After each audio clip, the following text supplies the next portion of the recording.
message Donkey Saddle. Thank you, Taylor Lamb, who'll be our stage manager for tonight. Later on, questions will be sent to and selected by me as the moderator. We may not get to all of them, but I still encourage you to send your questions to Taylor. And finally, we ask that you help us ensure that this is a respectful space by engaging with the chat with good intent. And now I'd like to introduce each of our panelists. I'll start with Rami Nsour, who is a scholar, counselor, public speaker, teacher, and translator of Islamic texts. He's the co-founder of the Taiba Foundation, which offered the first Islamic studies program by correspondence to Muslims in US prisons. They have also offered courses in life skills, as well as offering reentry services. They have served over 12,000 individuals in over 1,000 prisons across all 50 states. Next, we have Rami Aymin, who is on a mission to change the lives of men and women confined by poverty, the judicial system, and all systems of oppression. After returning home from spending 25 years in prison, Rami joined forces with several community leaders and activists to begin his mission of turning St. Louis, Missouri into a better place for the many Black men, women, and children who reside there.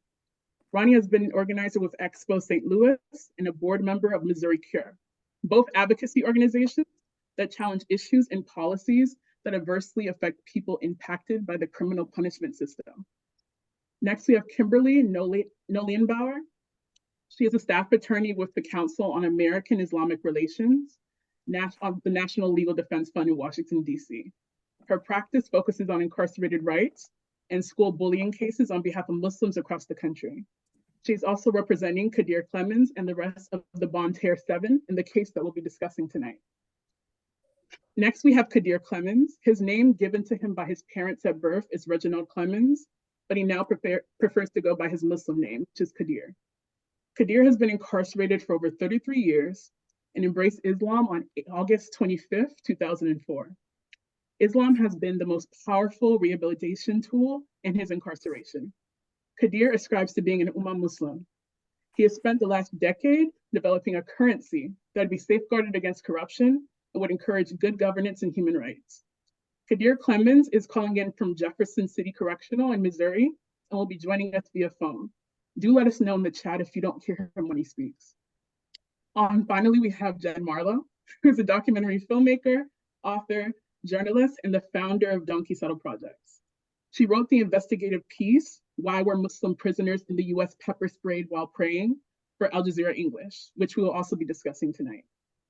So before we dig into our discussion questions, I'd like to invite our panelist, Jen Marlowe, who investigated and reported on the 2021 attack, to provide us with a deeper framing of that incident. Go ahead, Jen. Thank you so much, Maya. It's such an honor to be here, for Donkey Saddle Projects to be here with CCR and with the Taiba Foundation and with Missouri Prison Reform, and also everyone that is with me on this panel. Most of you who I met in the course of reporting on this article and who I've just grown to value. You have 1 minute left. So much as human beings. I've got Qadir on my phone, and he will be rejoining us in a moment. This is going to be, this is the reality of incarceration, right? If you get the chance to use the phone at all, if you're not on lockdown or things like that, you get these short increments, and to have a deeper extended conversation, there's a constant recalling, needing to go through all the motions of accepting the call. So we're going to be getting a little slice of that in real life tonight. I learned about the incident that became this piece, the piece that I investigated and wrote for Al Jazeera English. I actually learned about it from a phone call from Qadir. I've been in relationship, in touch with Qadir as a friend and as an activist for more than a decade now. And I hadn't realized, it had been quite a while that I hadn't talked to him. I hadn't really realized that until he called me, it was COVID, the world was upside down, and he gave me a call and told me about an incident that happened. At that point, it was about 6 months ago that incident had happened. And he had been very frustrated that there had been no mainstream media coverage of this incident. And so he began telling me what happened. He put me in touch with some of the other incarcerated men that it had happened to. And I began working on who could I write this story up about. And I'm going to get into the what happened part in a moment.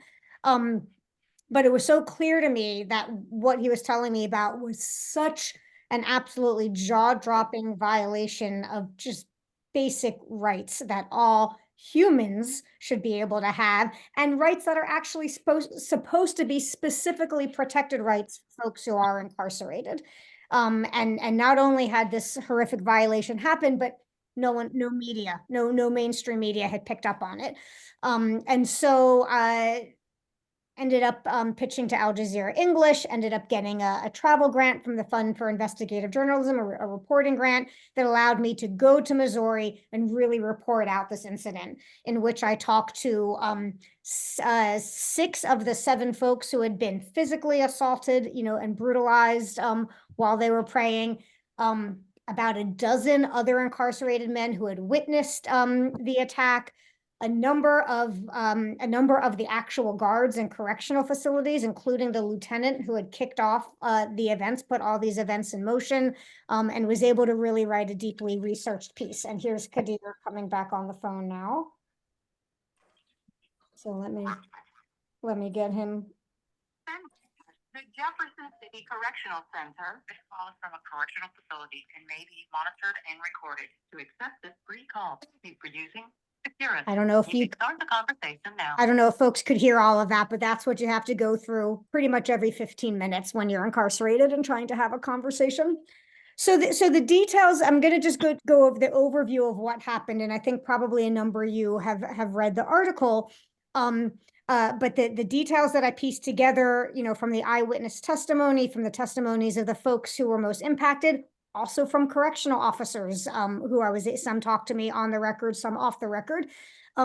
It's a story of 9 incarcerated Muslim men who were praying and in the common area of their wing. They were in the honor dorm, which means they had had no recent infractions for over a year. And they were praying collectively in the common area of the wing, as they had been doing up to 4 times a day at that point for months and months, because the chapel had been closed because of the COVID lockdown.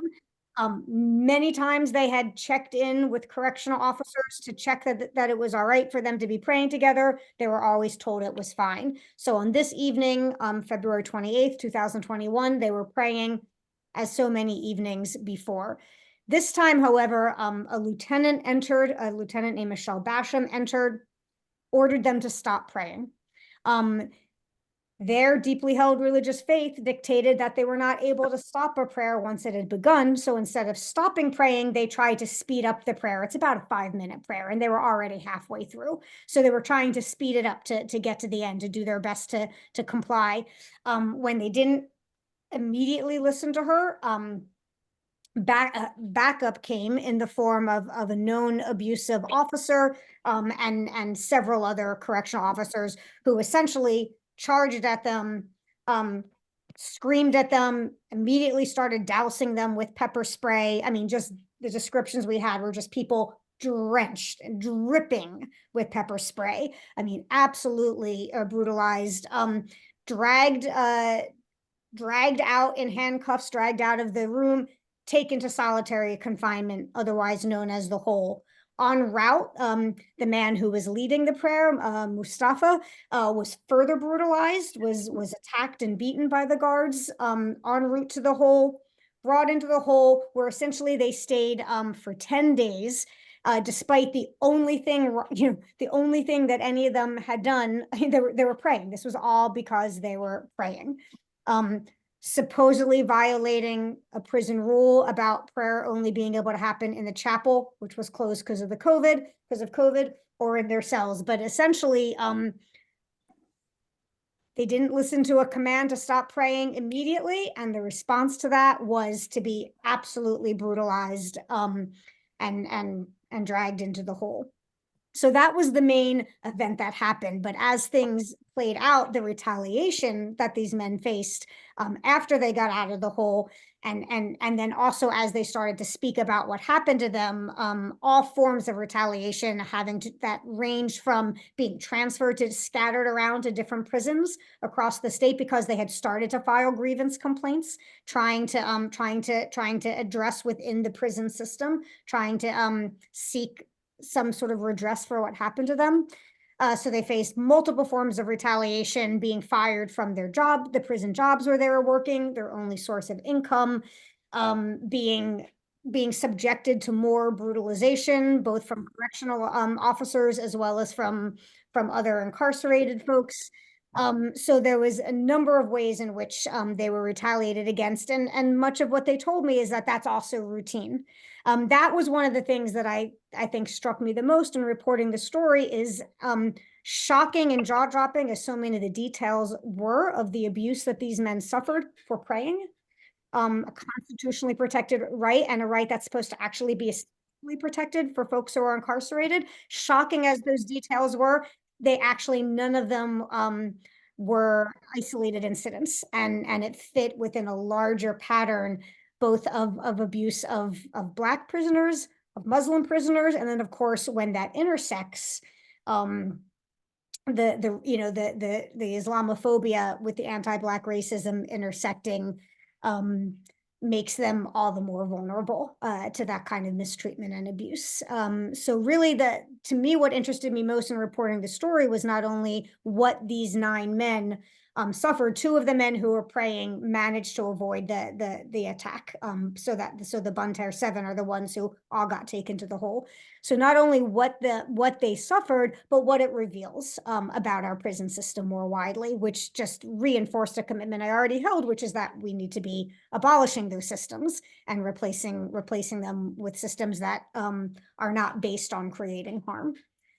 So that, I think I spoke too long, so I will stop now, but that is the overview of the story that we're here to discuss tonight. Thank you so much, Jen, for that framing and background. I think it's really critical for folks to understand all of that before we move into our discussion questions. So thank you so much for that. I now have a few general questions for folks, and then we'll move into more specific questions. But first off, do you see a connection between anti-Black racism and Islamophobia within the prison system in the United States? And that's for anyone to answer.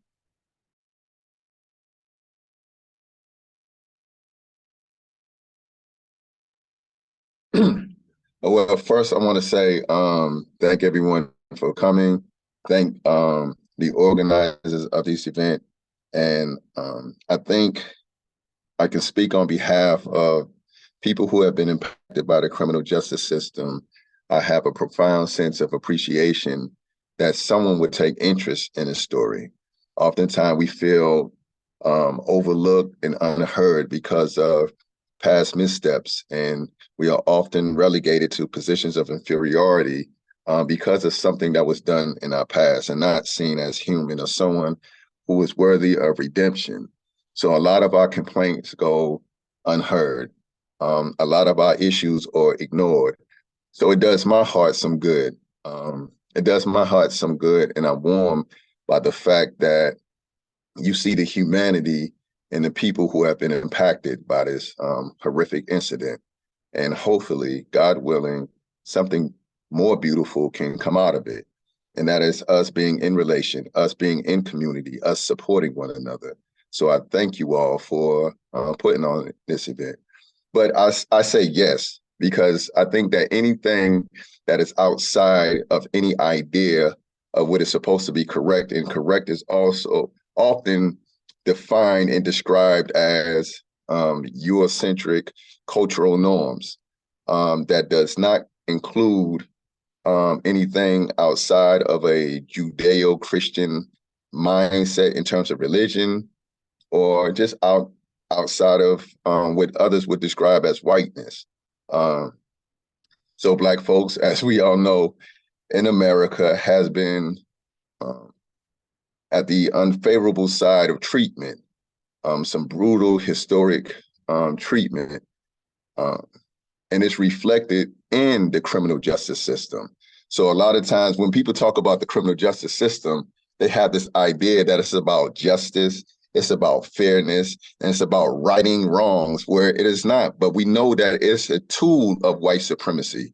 It's a tool to further the harm imposed by so-called minority groups. And we know that from history, from the creation of prisons, from the creation of policing. But if we're honest about that, we would acknowledge that. And the same thing with Islamophobia. Right now, I think that in this junction of history is a tool to further imperialistic ideas and goals in colonialism, seated in white supremacy. And until we see the bigger picture, then things won't get better, or we won't get any traction in addressing it. And we have to be mindful that just a few years ago, just a few decades ago, these norms or this mindset didn't exist. Something happened for it to start to take form in terms of the oppositional treatment toward people who practice Islam. So I think there's a connection. I think that is rooted in white supremacy and colonialism. But I'm glad to have that conversation. And I'm not sure, Maya, if you heard, but right before Ronnie started speaking, Qadir was also trying to contribute something to that question. Qadir, did you? Oh, I'm so sorry I interrupted, brother. No. You guys started right at the same time.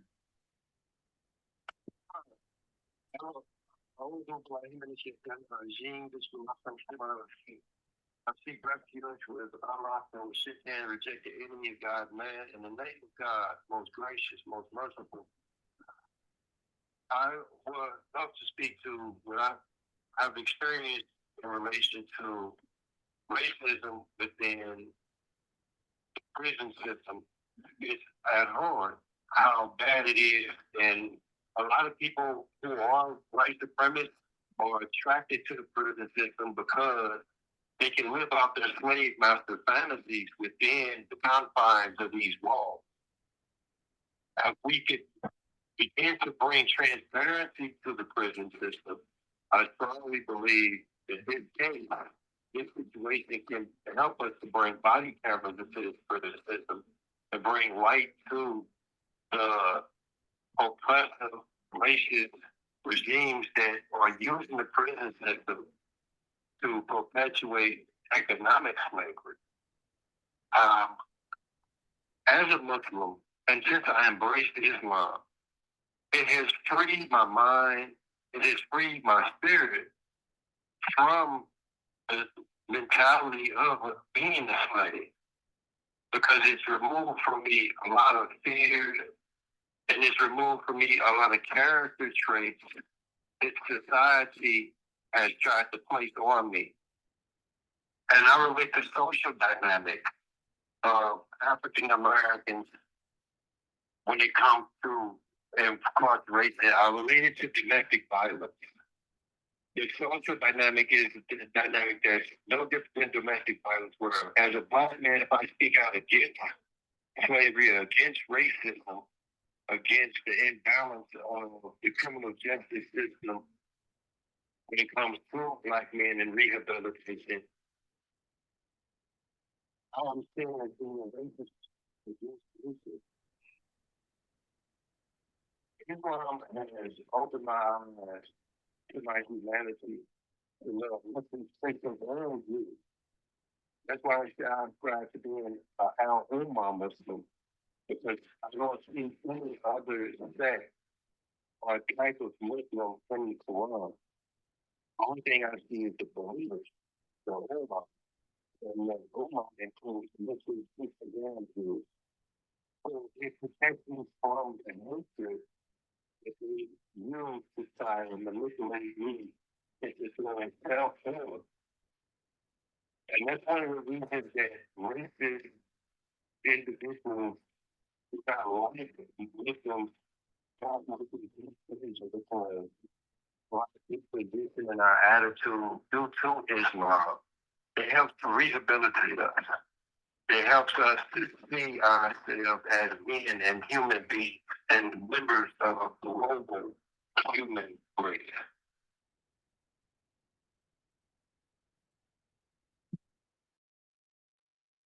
Thank you both so much, Qadir and Ronnie. Before I move on, do any of our other panelists want to add anything? I think the numbers prove out what Ronnie and Qadir have been talking about. Statistics within prisons are notoriously difficult to come by, but what we know is that roughly somewhere around 37% of incarcerees in the United States are Black compared to 13% of the US population as a whole. And we also know that 18% of incarcerees are Muslim compared to about 1% in the country as a whole. And we also know that the fastest growing religion inside prison walls is Islam. And so I think compared with the reality that these men and others see on the ground, it's really obvious that we've hit this sort of perfect storm of white supremacist racism where post 9/11, Muslims are the enemy, and for our entire history, Black men are the enemy. And so with the majority of converts to Islam within prison being Black men, it's easy to see that the white supremacy is playing out there. Thank you so much, Kimberly. And thank you to all three of you. I really appreciate how you explicitly named white supremacy, colonialism as being fundamental to the US prison system, and how like the US is rooted in anti-Black social control. And so of course, Islamophobia just heightens the harassment and the discrimination that incarcerated Muslims, Black Muslims specifically experience. So I'd like to move on to the next question if possible.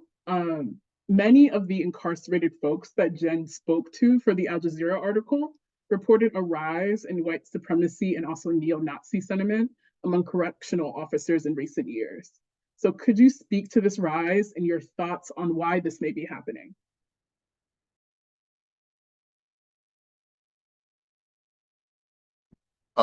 If I may, I believe that, well, I think we should note that most prisons in Missouri, and I think it's the same throughout the country, most prisons are located in rural white areas.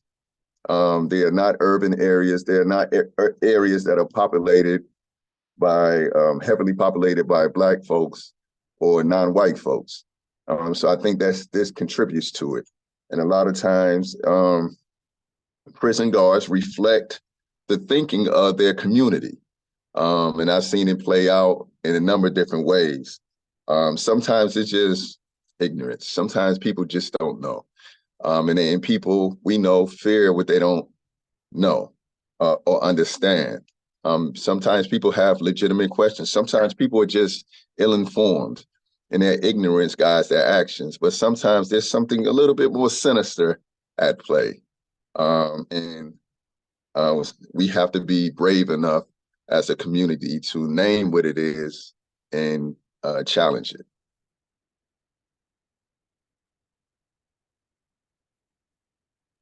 Thank you so much, Ronnie. Anyone else like to add?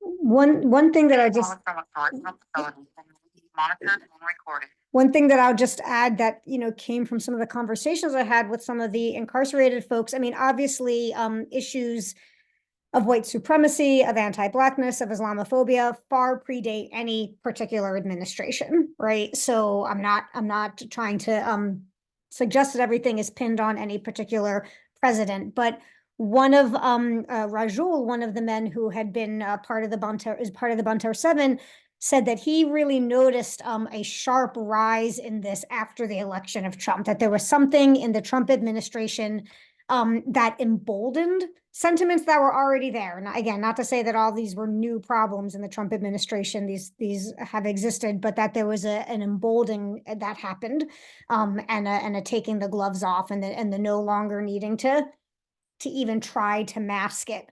And so in his observation, things got a lot worse, the past 8 years.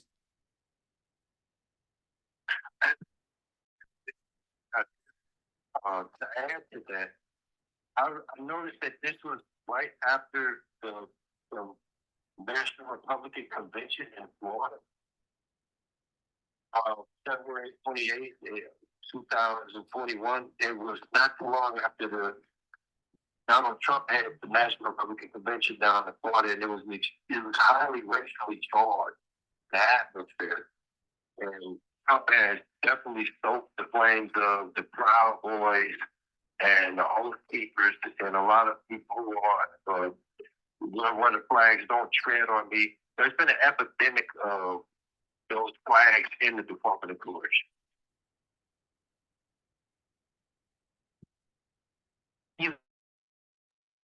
Yeah, thank you all so much for that context and for everything that you added.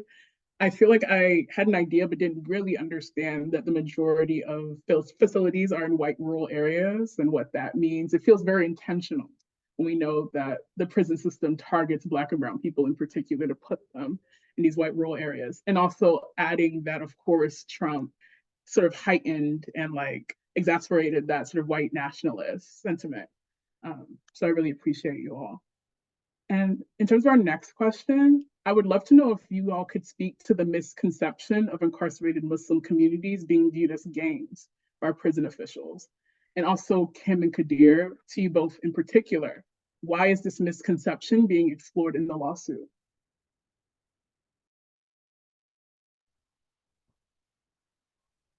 I'm waiting to see if Qadir jumps in first. I would say we see this not only in Missouri, but around the country, that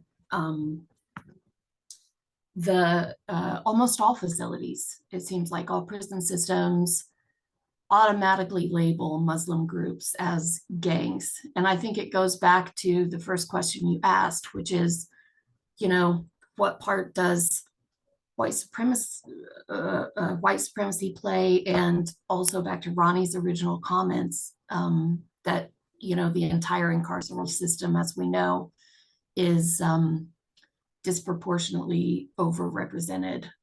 The Black community is overrepresented in prisons. And so I think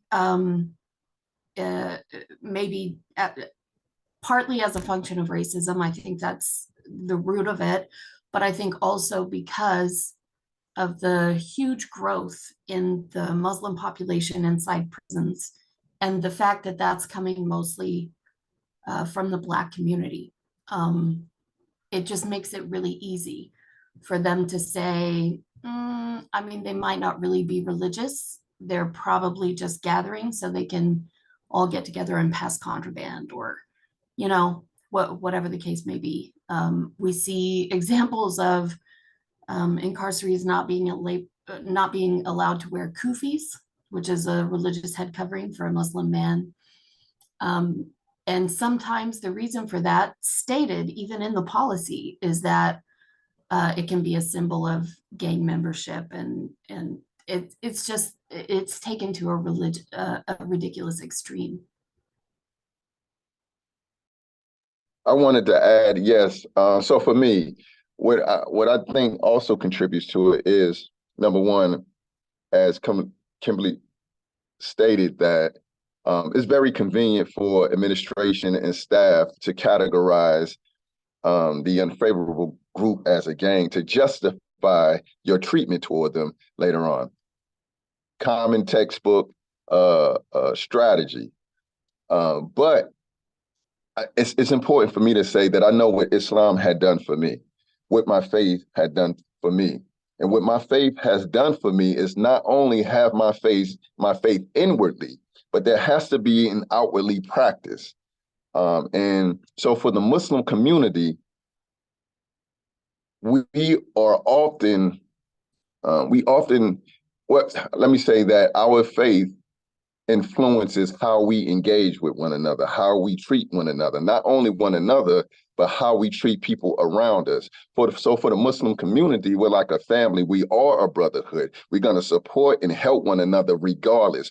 So if a Muslim brother needs something to eat and the staff says, well, it's against the rules to give somebody a soup, guess what? I'm going to give my brother something to eat. If he needs some cosmetics, he's going to get something to eat.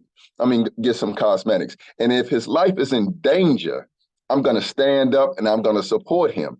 But that not only translates between interactions between Muslims, but that also translates with our behavior with others.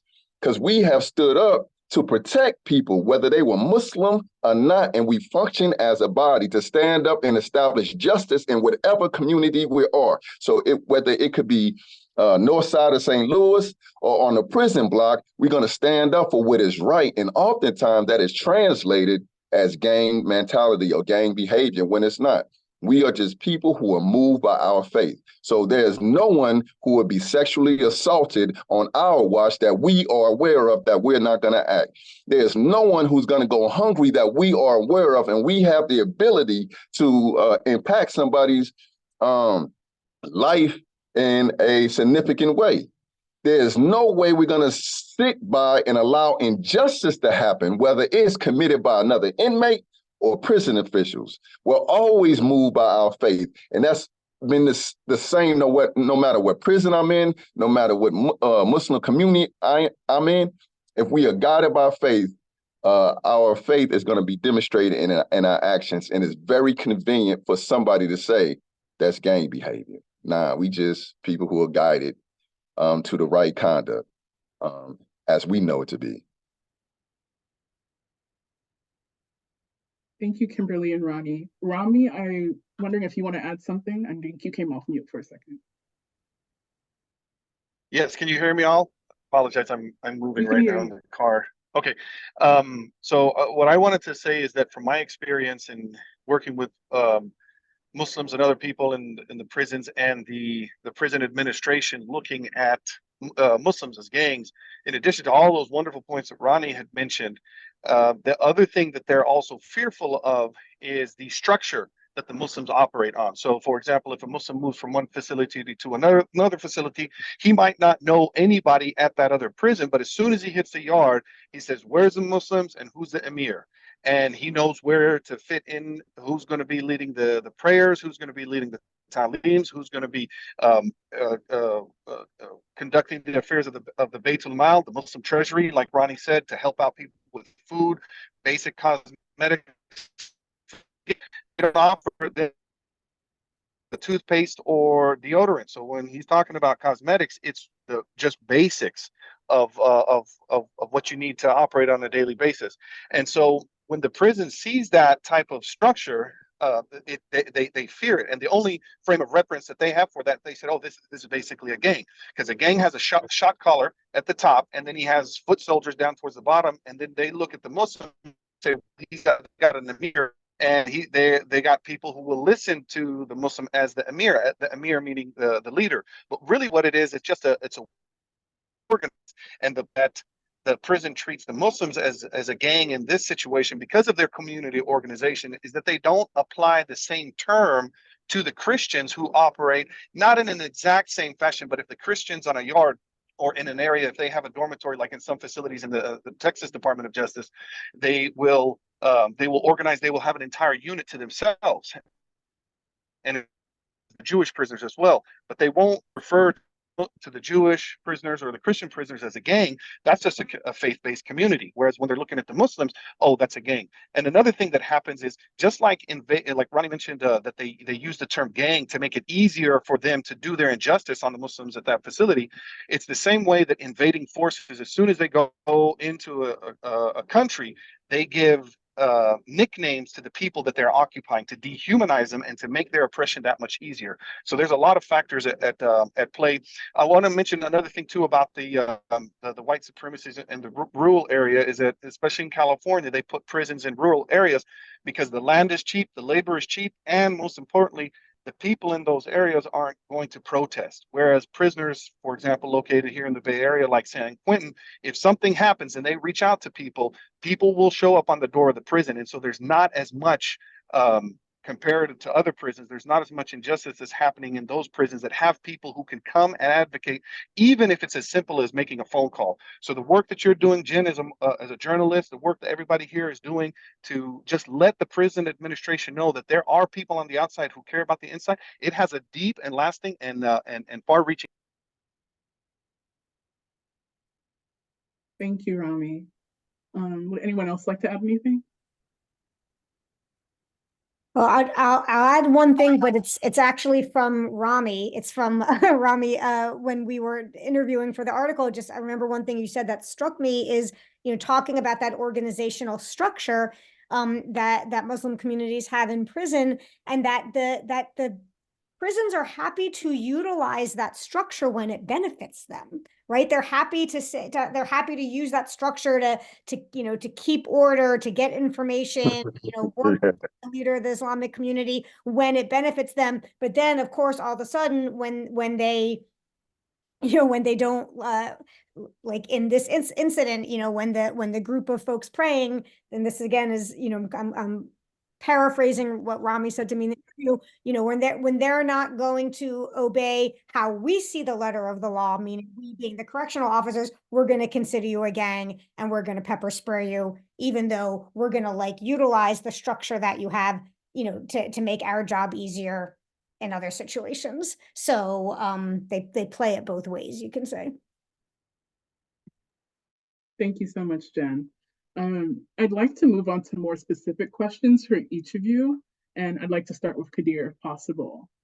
So Qadir, how did the incident on February 28th, 2021 impact you? And what do you think is the most important thing for folks gathered here today to understand about what happened that day?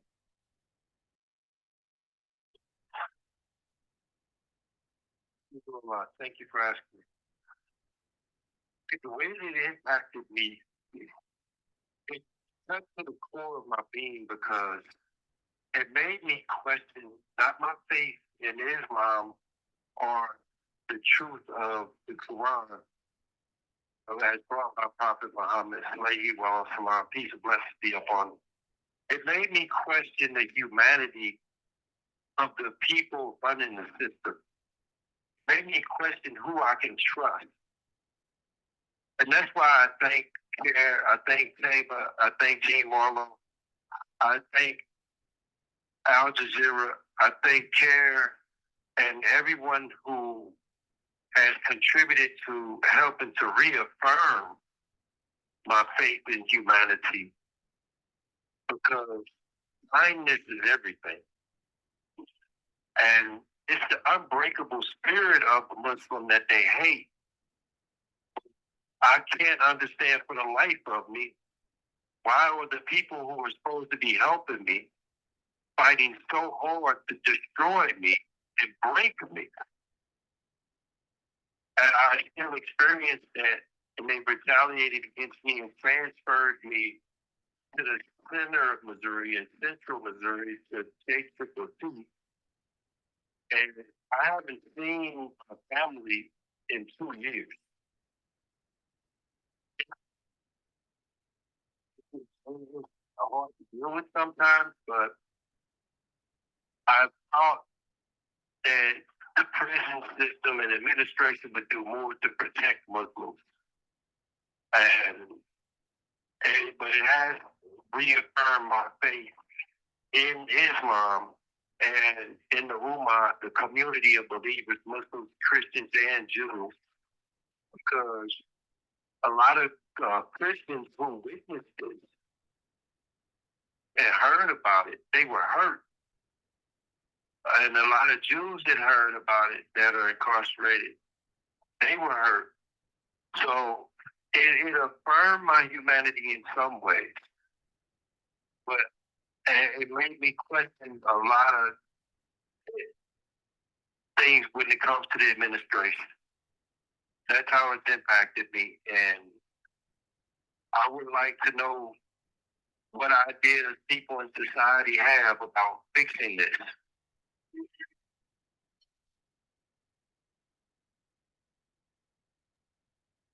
Thank you so much, Qadir. I just want to just thank you for being willing to share how this impacted you and the ways in which it both affirmed and made you question your faith in humanity. Really appreciate that.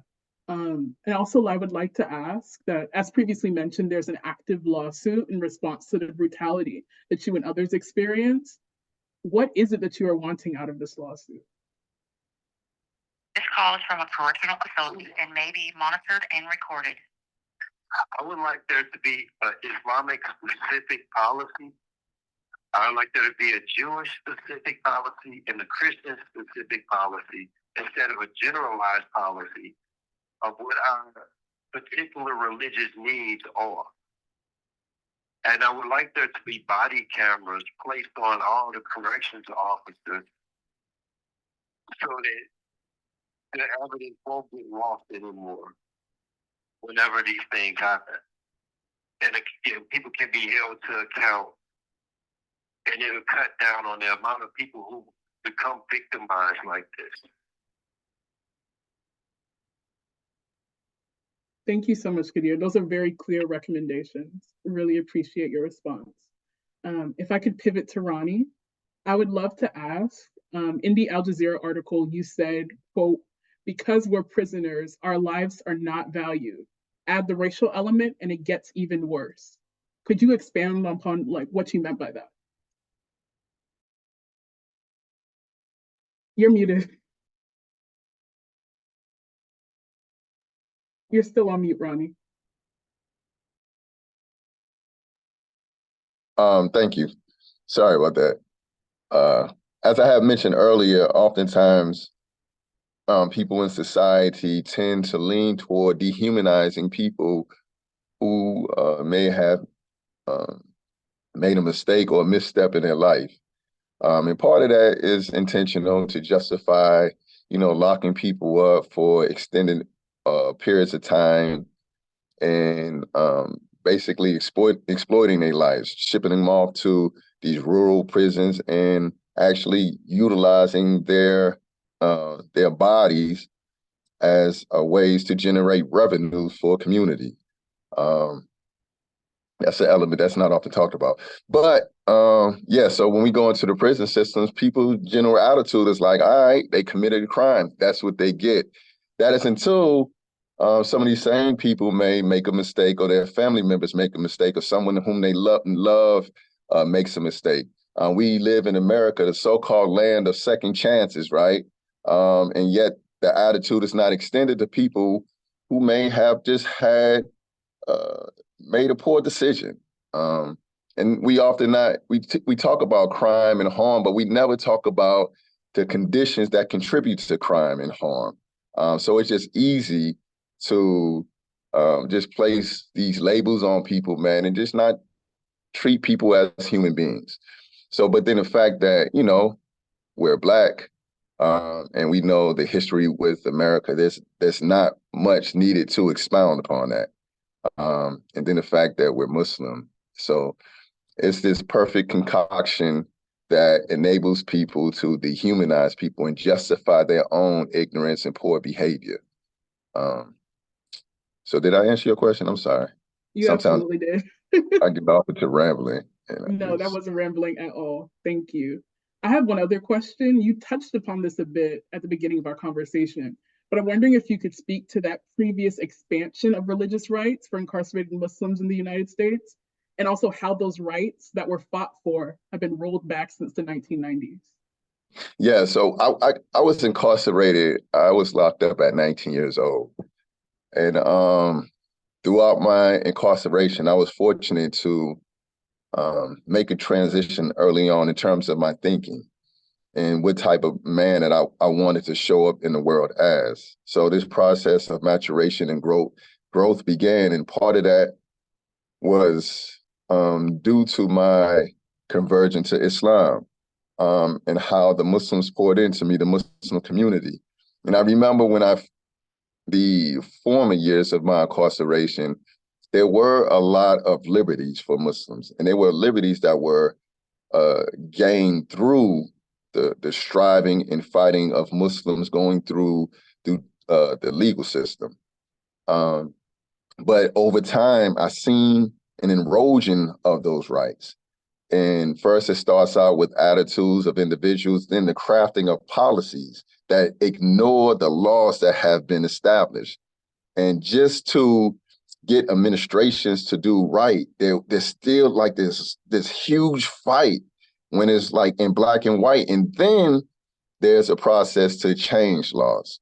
But yeah, I've seen a lot taken to, as Kimberly said, that we can't even wear kufis, or what's that, Jen? I'm sorry, I can't remember, but we can't even wear kufis, which is religious headgear in prison, because it seems as though they don't want an outward practice or representation of Islam. So they demonize it or call it something else when it's not. They're just religious headgear, and we can't wear it on a yard. When it's a hat, like you can wear all other hats. You can wear a skull cap, you can wear a baseball cap, but you can't wear a headgear, a Muslim headgear on the yard. You can wear a hat that has a cross on it that says, I'm a Christian and I love Christ, but you can't wear a kufi on your head on the yard. So that's huge. We can't even order prayer rugs anymore. They have to be like bathroom rugs. And there's no outward representation of Islam. If there is, you're subject to go to hole or get a conduct violation.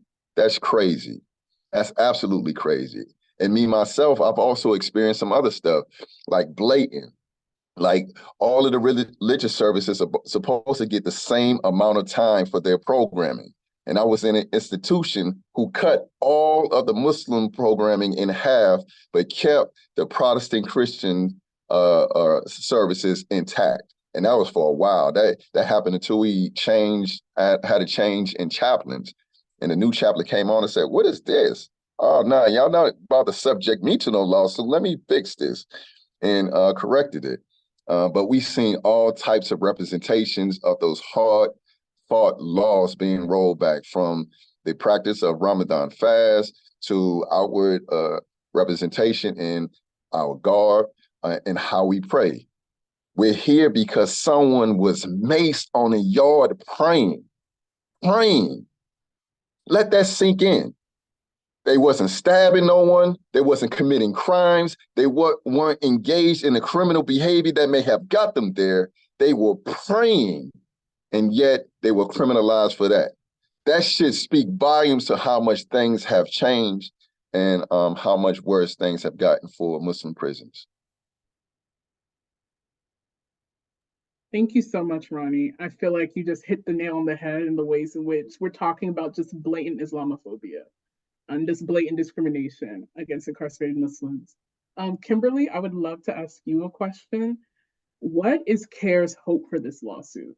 And how do you envision this case being leveraged in wider ways to expand the religious rights of incarcerated people in this country? So often, these cases, as Ronnie so eloquently put it, these cases devolve into huge fights over small things that can easily be accommodated, like allowing an incarcerated to even purchase their or Arabic Quran or Kufi. It's sometimes these tiny things, and facilities and certain administrations dig their heels in and just refuse, even after a lawsuit is filed. We fight these things out in court for years over such small things that they could just do, that it's clear is part of the religious practice of Muslims, and that the law makes clear should be accommodated. So it's kind of a one-by-one situation. There are other groups that work in this space as well, even specific just to the Muslim population in prisons. And, no matter how many lawsuits you fight or, how many of these cases you take up, you can't solve the problem for everybody. Because in a lot of cases, if you win the lawsuit, then they have to provide those accommodations to that plaintiff, but not necessarily to all the other Muslims incarcerated in the same facility or the same network of facilities. So this case is a little bit unique in that, you know, because of the way these men were tragically brought together, and the way that they were tragically torn apart and sent, you know, scattered to all, you know, different MDOC facilities, our hope is that we'll be able to get widespread change through this lawsuit, whether it's through settlement or final judgment, that we'll be able to change the day-to-day practices and lives of Muslims throughout the Missouri Department of Corrections network. But more than that, we hope to bring attention to these inhuman and egregious responses, again, as Ronnie pointed out, to the most peaceful and innocuous and innocent things that Muslims try to do to express their faith behind bars. These things, converting to Islam, we've heard from both Ronnie and Qadir tonight, and I hear from every single one of my clients that, you know, the conversion or the rededication to following Islam within prison, it changes the lives and hearts and mindsets of these men. And as Ronnie mentioned, they become a force for good, right? They all work together to support each other, to support other people. And so shouldn't this be what the prison system is meant to do, to encourage this kind of growth and improvement? That's what we claim it's there to do. And so we hope to use this case because of the shocking and horrific events that took place. We hope that this case will really raise awareness of the need to, you know, start a conversation about, you know, seeing this thing rationally. You had just made mention about what it's supposed to do. And myself, I've been in a number of situations where we really try to do good, not only for the Muslim community, but the general inmate population. And I remember there was a newsletter we had put out for Muslims, newsletter in faith, and it talked about Ramadan. And I remember that I facilitated a literary program. And it was a mixture of a poetry contest, essay contest, and speech contest, all promoting the positive use of words. And this, initially, it was approved. And we just held it in a small room. But over time, it began to grow. And more people began to attend. And they stopped it. They stopped the newsletter and they stopped the event. And both reasons were it empowers them and we don't want it. That's what the reasoning was. It empowers them. This is the type of empowerment that you would want for people to gain confidence in themselves and use positive words and change their way of thinking. And you stop it by saying it empowers them. Yo. Yeah, thank you both so much, Kimberly and Ronnie. And Ronnie, what you're touching upon in terms of like education for empowerment or like what people should have, that leads me to my question for Rami. I'm wondering, Rami, if you could share any way in which, you know, the anti-Blackness and Islamophobia revealed in that February 2021 attack relates to experiences that you've seen or heard from your students. Yeah, absolutely. And to build upon what Ronnie was saying about how they want to take away things that are actually empowering people for a good purpose, I'm going to mention 3 ways that I've seen Islamophobia weaponized, and by not only prison administration, but by a fellow Muslim prisoner, a Muslim chaplain, and the prison administration themselves. And I'm going to use those examples to highlight that it's so weaponized that even our own people can use it against ourselves. But before that, just to kind of zoom out a little bit, Dr. Terry Coopers has done a lot of work with the mental health epidemic within the U.S. prison system. And I encourage you to look at a lot of the videos he has online. especially one that he's done with some of the Angola 3. And if you're familiar with Angola, Angola prison is built on the former Angola plantation, and it's named the Angola plantation, or it was named Angola plantation because of they used to acclimate slaves who were stolen from Angola and brought to this land. They would acclimate them there before moving them to other parts of the South. And just type in, for those of you who are multitasking and listening, type in Angola State Prison Farm. Then look at those pictures and you tell yourself or tell anybody else that slavery does not exist in the US. So Dr. Terry Cooper's, one of the things that he points out is that the prison system in the U.S. is essentially a training ground for an authoritarian system, authoritarian, dystopian, dictatorship type of government that does not have the Bill of Rights, does not have the Constitution in mind, does not have due process, does not have a legal search and seizure, and all of those elements that we pride ourselves as Americans as having. And you have people all the way from the top down buying into that. And if in a hypothetical situation you wanted to have people that would just toe the line and unleash that on your system, you have an entire system ready to do that. So that's something for us as Americans, especially to be considering. The second point is that he mentions when speaking about the authoritarian system, is that authoritarian system can be triggered. Like the way I see it, can be triggered just at the moment's notice. So in this case of the Bonteri 7, what happened in that situation? She made a phone call, and it just set into motion a whole set of things. Nobody stopped to ask, hey, wait a minute, let's have some due process. Have these guys been doing this for months before? It triggered a system, and they know that themselves. So even if later on they say, well, I didn't realize it was going to escalate to that point, that's a lie, because they know that once you trigger that authoritarian system response, nobody's stopping to ask questions, especially if it's coming from people in positions of authority towards the people that they're in control over. So the three examples that I wanted to mention, a number of years back, about 10 years, there was a Muslim prisoner who dropped a kite. Basically, he gave some confidential information about a number of prisoners in the prison he was at. This was in San Quentin here in California. And he said that they were teaching extremist beliefs. That's all he had to say. And once he said that, they swooped everybody up, separated them, confiscated all their property. Nobody was even thinking, oh, is he even telling the truth? The automatic assumption is that he is telling the truth. And because they're Muslim and the majority of them are Black, then extremist ideologies and extremist ideas, it's, the gang, the idea of looking at them as gang, the idea of looking at them as extremist or Muslim terrorists, all of those tropes, it sets into motion. So now everybody's separated. Everybody has to go to different prisons. If they were programming, if they were part of a vocational program, a training program, a college program, that's all out the window, because now they're going to a different prison.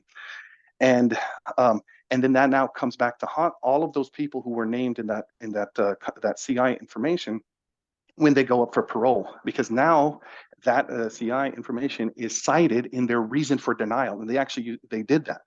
One of the people was a foreign citizen, and his embassy got involved, saying, you keep denying our citizen who's a lifer but eligible for parole, you keep denying him his right. So they actually got a copy of the CI information. Because that's the other thing. In the Board of Parole review, when they deny your parole, they can just say they cite CI information, confidential informant information, and they don't have to tell you why. So you don't even know why your parole is being denied. But we actually found out because the embassy got involved, and we actually saw. And one of the things that they had cited in there was that he was taking classes with Table Foundation, our organization, that teaches, get this, extremist, militant Malcolm X ideology. That's what's in an official paper, and I have it. So that's a Muslim citing it for another person. There's another person who was in prison eventually for 33 and a half years. He became Muslim while he was incarcerated, African-American male. And he's been Muslim for 20 years. So he became Muslim 13 years into his sentence, disciplinary free from the moment he took his Shahada, from the moment he became Muslim until he gets out. But during his parole review, they cite extremist ideologies and they deny his parole. And I've seen the transcript where they say that. I can share that with anybody who's interested. We hired a lawyer. She took them to account, and thankfully he was given a commissioner, Board of Parole commissioner, that saw through that. But this is impacting people's ability for freedom. Just the claim that they're extremists in their ideology. The third one and the last one is an example, and just to show how Islamophobia can be weaponized. there was a prisoner, and he's been a student of ours for over 10 years. He's in the Ohio Department of Corrections, and he transferred to a prison to partake in a college program that could help him gain his parole, but also better him as an individual and better himself. He and the chaplain did not see eye to eye. The chaplain was free staff from Free Society, but he kept it, the Muslim student of Taiba, he kept it civil, but because he challenged the authority by giving a different answer to an Islamic question to the chaplain. What did the chaplain do? He set in motion that authoritarian Islamophobia reaction by saying, this person is teaching extremist ideology. So they throw him in the hole. He ends up staying in solitary confinement for 6 weeks. Ruined his college program. Of course, we accommodated at Taiba because we realized those type of things happen.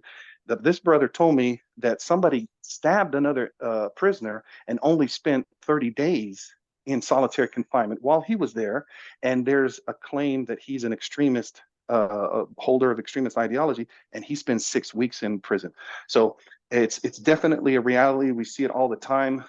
We don't want to consider that it's the norm. And what I actually like, Reggie, I like your idea of the body cameras for the COs, for the correctional officers, and I think that's where we need to go with legislation.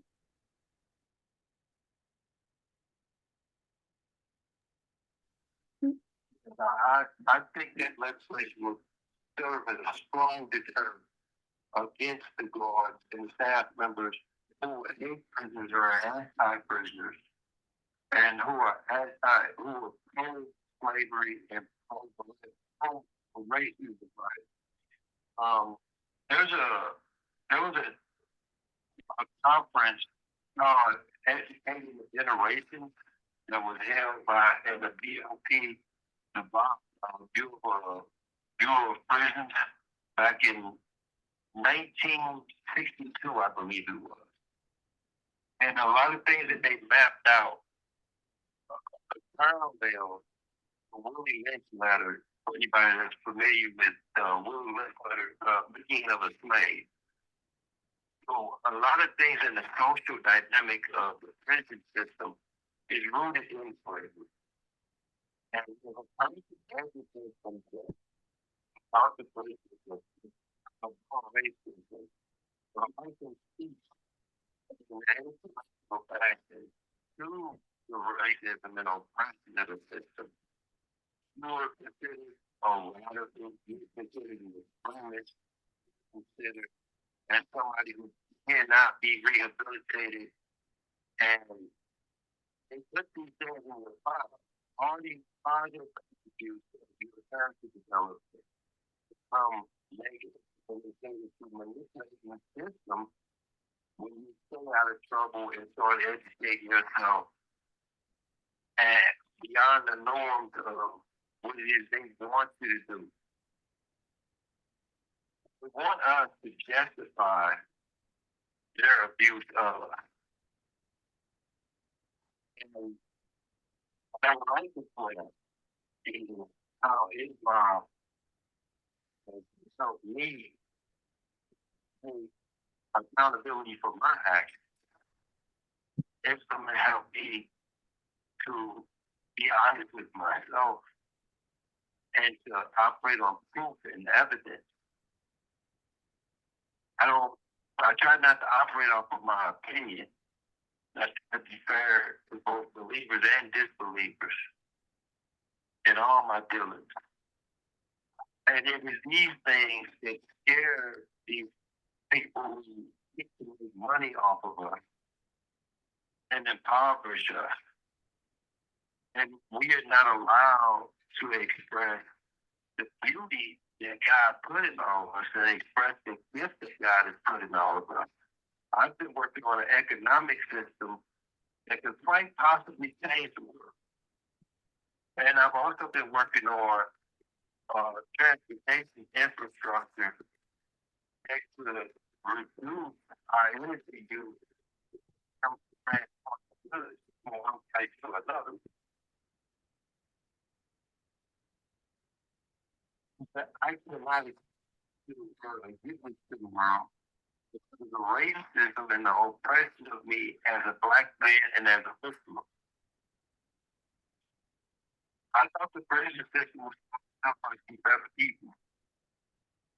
It's supposed to be there to help me with what I'm feeling the time to say. Those beginning to concentrate seem like they're sought out to be dismantled and attacked. And if you're going to attack your authority, because of authority, how much more evil is necessary? And if it hasn't been mentioned so far, is the goal is many stuff. Murdering his head in his eye. If he had a gun, I would be dead. If he had a gun, I would be dead. He is addicted to child pornography, child molestation, and assault on a page after this incident. If the system works, stop giving it track. Because of this incident on 21 February 28, 2021, he wouldn't have been able to take more victims after that. The system failed and allowed there to be more victims. Evidence of wrongdoing should not be suppressed by government agencies. That includes the Department of Corrections. And if I can also, oh, sorry, Qadir, did I just cut you off? I just want to jump in and kind of highlight two points that I want to address that my fellow panelists have talked about. So Qadir was just talking about the sergeant who led the actual pepper spray attack, Carl Hart, and how after that attack, he's now in jail because of child pornography, that he was charges that he was found guilty on, and also federal civil rights charges for having severely brutalized another prisoner. And of course, if there had been accountability in this attack, then those other victims may not have been victimized, right? But the other sort of central player of the COs, this lieutenant, the one that I had tracked down and talked to, Michelle Basham, had a very different profile. She was not a known aggressive abuser the way that Sergeant Carl Hart was. In fact, a lot of the incarcerated folks that I spoke to talked about really appreciating that she tried to be helpful and and was generally known to be fair and kind, and that's certainly how she saw herself. But to me, what that really, I remember at one point in writing the article, when I sort of read the final copy, and partly because some things the editors took out, I remember thinking like, wow, did I let Basham off the hook? Her name's Michelle Basham. Like maybe I let her off the hook a little too much. I wasn't quite feeling comfortable. Maybe it was too positive a portrayal of her as a human being. And what someone pointed out to me was actually like, that makes the point that you're trying to make, because it doesn't matter whether or not this individual lieutenant was trying to do her job with decency at times or not, right? It's so systemic that it doesn't, it's not about an individual horrible offender, right? It's not about an individual horrible person who committed beyond the pale the way Carl Hart has done, but the system is what makes these violent acts happen, because it was intended to do that. I also just want to address a little bit, a few people have brought up body cameras and advocating for them. I actually, I want to problematize that idea just a little bit. First of all, we have had body cameras on many police while they have murdered people, in traffic stops and other things. So this idea that body cameras in and of themselves is going to stop that kind of violence, I think we need to investigate that question a little more closely. And also, there's a lot of activists I know that are actually concerned by the idea of more body cams out there, because we're already in a surveillance state. So we might think that they're being used for accountability and for protection, but I think we have to question, are they actually going to be used for more surveillance? It's not that there wasn't video evidence of this attack on the 9 people praying. There is video of that. We know there's video of that. I personally talked to corrections officers who watched the video and told me what they saw.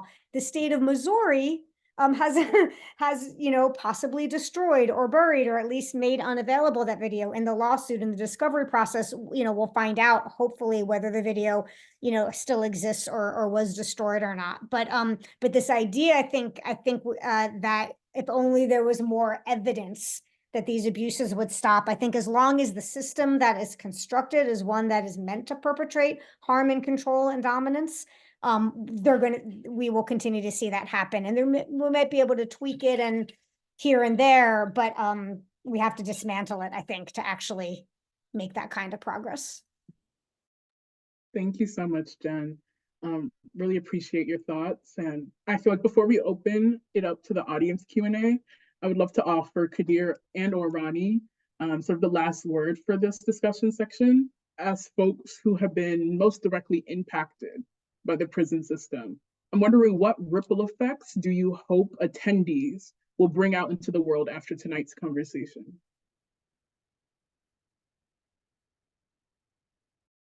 Oh, Ronnie, you're muted.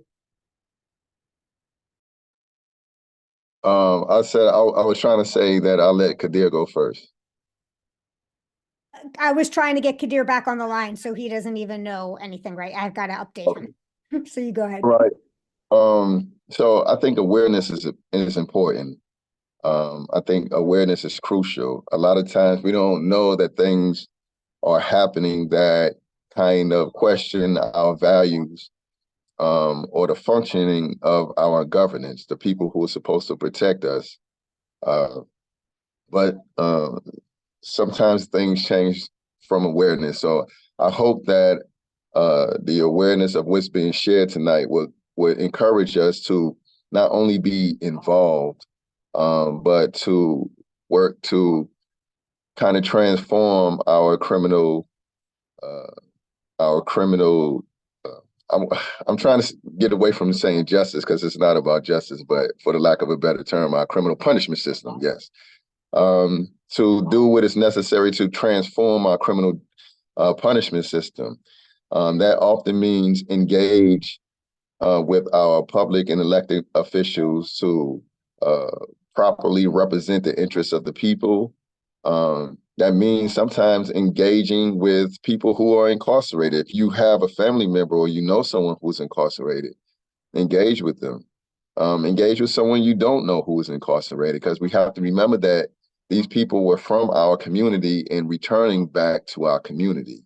And oftentimes that isolation and everything that comes with incarceration sometimes makes things worse for a person in terms of their worldview, their attitudes towards life and themselves. And it was because of community that I was able to transform and come out to my community, wanting to make positive contributions in the upliftment of my community. So engage with your elected officials, engage with people who have been impacted by the criminal justice system, and don't stop learning. Don't just stop with this call or this panel discussion. Read about it. There are so many good books on the criminal justice system, like The New Jim Crow by Michelle Alexander.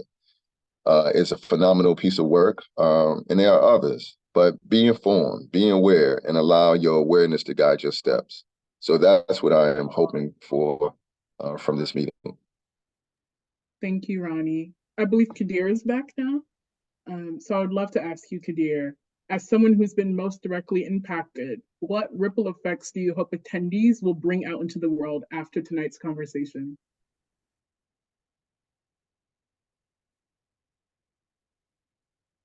Also, Jen, you're muted. Yeah, sorry, I had to get off mute, but we're all with you now, Qadir. Yes, the ripple effect that I would love to see that this conversation has is that people, when they see something, they'll do something, because the reality of what this situation reflected and this conversation reflects is a situation that all it takes is for good This people call to is stand from a by and correctional do nothing. facility and may be monitored and recorded. All it takes is for good people to stand by and do nothing for evil people to win. They are weak, they are scared, and they are very few. They are the evil people of the minority. But they're the minority, and they are not as intelligent as they sound. And I would like to remind people to research, look for the truth. In the past 10 years, throughout this country, there's $80 billion that is unaccounted for in the Department of Corrections in the criminal justice system. That is slave master money. And it's not being a slave master is not uniquely limited to white people. It's to say that you're white is a declaration of racism against black people, because there is no race or ethnicity on being called white. All right, that's a belief system, and I thank God. I thank Allah for the beautiful people that I've met, the beautiful people that helped save me from death row, that helped me fight against injustice, because they're beautiful hearts. You're beautiful hearts. Everybody that's listening that supported it. You encourage me, and you keep me from hating. You keep me from being blinded. You keep me in touch with my humanity so I could be a man of sacrifice and service. And I pray to Allah that Allah bless you all and help us to unify and be stronger together. Amen. Thank you so much, Qadir. Deeply, deeply appreciate you calling in. And thank you all so much for this discussion. I know we have about a few minutes left, so I'd like to open it up to the audience for some Q&A briefly. I think we have time for probably 2, maybe 3 questions at this point. But for the first question that I have, someone asked, are there non-Black Muslims at the facility? If yes, are there examples of Black Muslims being treated differently / more harshly than non-Black Muslims? From my experience, it's a mixed bag. Prior to 9/11, I was about to say prior to 9/11, people who have immigrant backgrounds wasn't treated as harshly as after. But that's not so, because I remember a Palestinian brother whom was having severe medical issues. And I remember the treatment of the staff. He was a good friend of mine, very jovial, very compassionate individual. And he was always friendly and willing to give. But something had changed in his demeanor, and it was how the administration was treating him and the medical staff was treating him throughout his ailment. And he reported how the nurses, and this is before 9/11, were saying, why are you here? You should go home. You're a terrorist, and had done something to his psyche. And I believe that it impacted his faith. He was not the same individual. And there are some white individuals whom also become Muslim, who convert to Islam. And I know some white individuals who are also treated harshly. And the attitude is like, you're white. Why are you with them? You're supposed to be like with us. That's their attitude, right? And it just speaks to the transformative power of Islam. Like, I have Muslim brothers who I will give it all on the line for, who were once neo-Nazis with swastikas on their chests, whom God changed their heart, like to be in ranks with Black folks and making prayer, people whom they once hated, now they love. But the system was frowned upon that. Like, anywhere else you would want this type of transformation to have, or something that has the power for this type of transformation. But it was looked down upon. So yes, non-Black Muslims were also treated harshly. Yeah.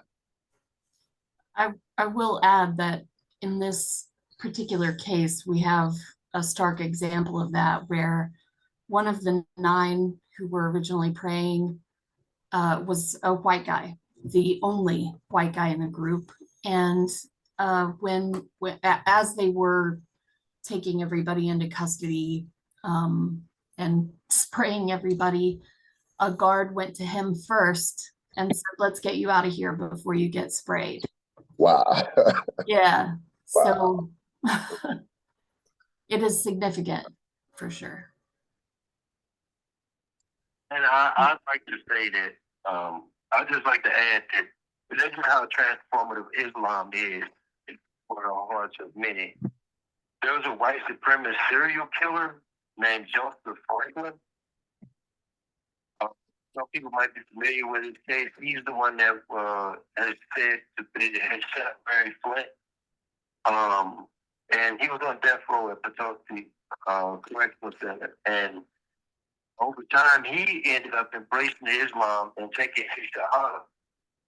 And that was something that shocked the conscience of all the COs down there, because there's just there's a high concentration of Ku Klux Klan down there, and they were extremely upset when they found out that he had converted to Islam, so praying 5 times a day. And it's not something that is based upon race or based upon your background, because once you take your shahada, all your past sins are forgiven. And that's something that the prison system seems like it doesn't like people to be rehabilitated with Islam.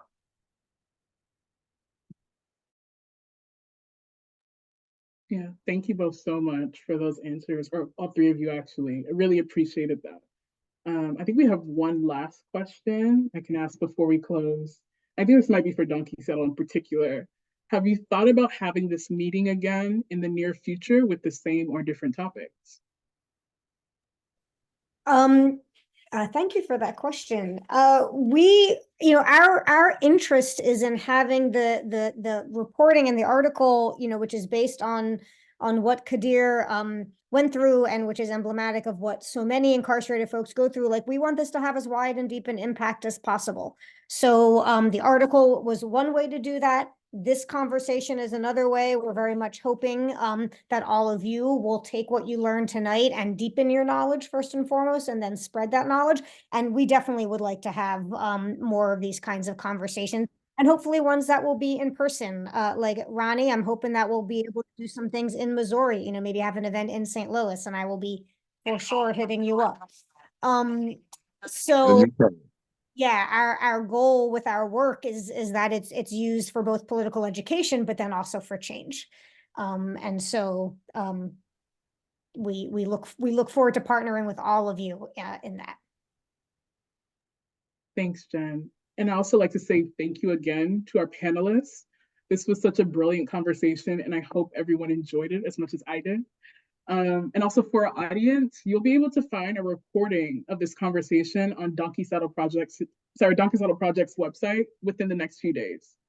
So thank you all so much. I hope you have a wonderful night. Can I say something real quick? I just want to thank everyone for being on the call. I want to thank everyone for listening.